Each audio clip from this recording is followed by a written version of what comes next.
Hello, and welcome back to Music and Me 2023. Thank you so much for coming to watch my vlog. And if you haven't seen any of the vlogs before, my name is Jlee. Thank you so much for coming and watching today. And if you like, you go back to number 1 and watch all the way down to number 10 so that you can learn more about what I've done in the past and what I'm doing now in the future. I'm getting it together today, guys, because I'm on my 10th and final part of this series. And that is to tell you guys what my hopes are for the future.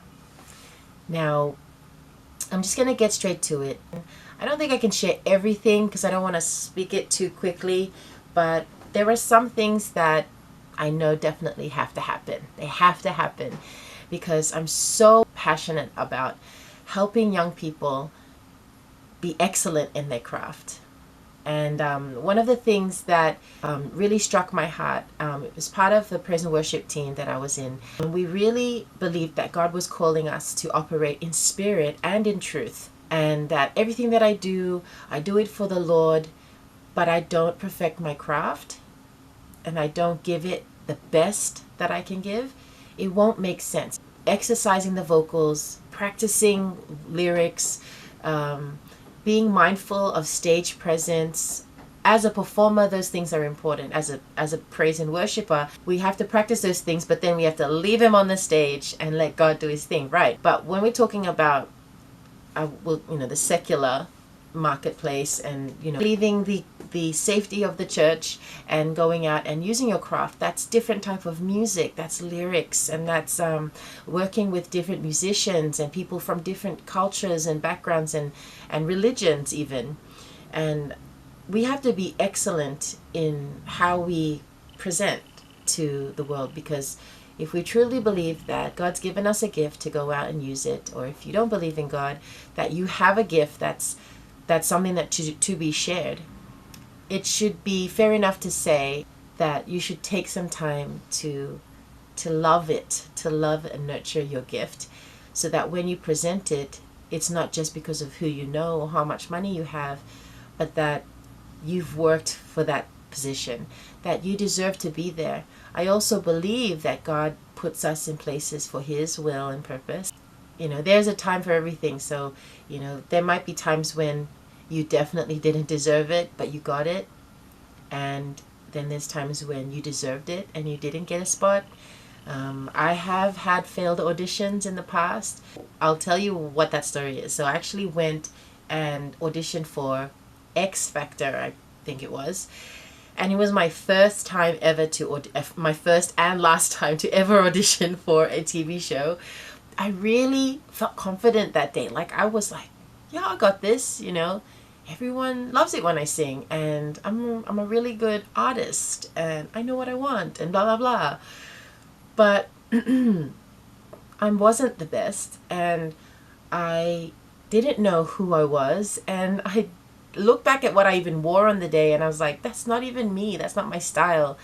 I was still growing. I was still maturing into who I was. 2 of my friends got in. They actually went into the finals. I can't remember if they won, but they deserve it if they did.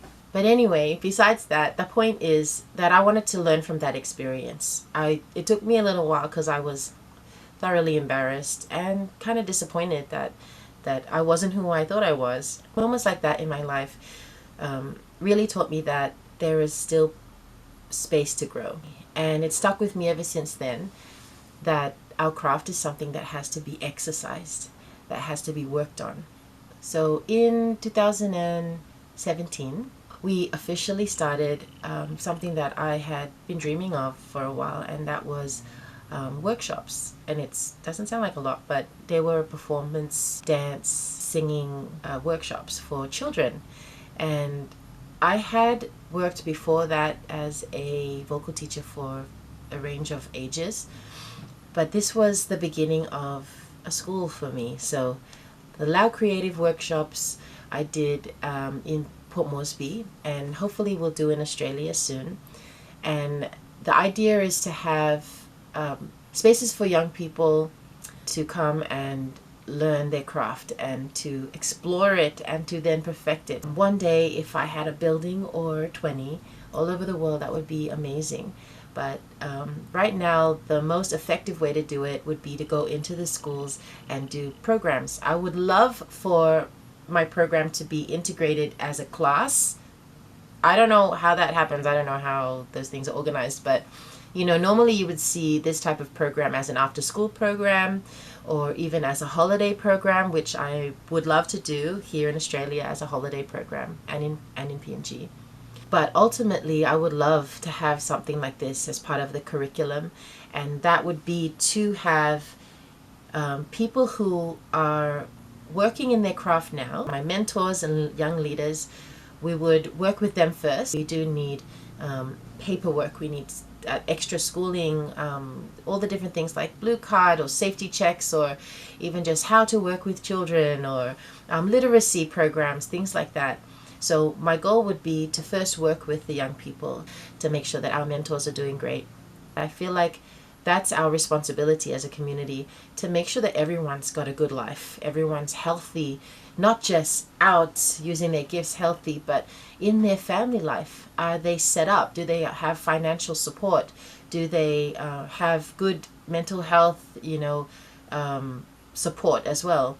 Do the kids need anything? Do they have food in their fridge? All of these basic things help people do better in life. And I said before in my other videos that encouragement is a huge factor, but yes, that is. But if you say, oh, I hope all is well with you, but you don't physically, and you have a way to help that person, but you don't, that's kind of cutting it short. Then yes, we would go into the schools and do all these things, maybe church programs or youth outreach programs with like the YMCA. I don't know. All of these things are like optional, and anything is possible. So that's the big thing for me, is doing that. I want to continue to be a vocal teacher. If there are any young people out there who have questions or want actual lessons, please contact me. If you have access to internet and you can video call me, we can have a lesson. We can even have a lesson over the phone. I highly recommend this book. It has helped me a lot in maintaining my vocals. This final video was about my hope for the future, and my goal has stayed the same, and that's to have, if you didn't catch it, a school of arts. I have no idea how and when that's ever gonna come into realization, but I'm excited for the future, and I know that it's possible. Please be on the lookout and please support whatever it is that I have to do in the future.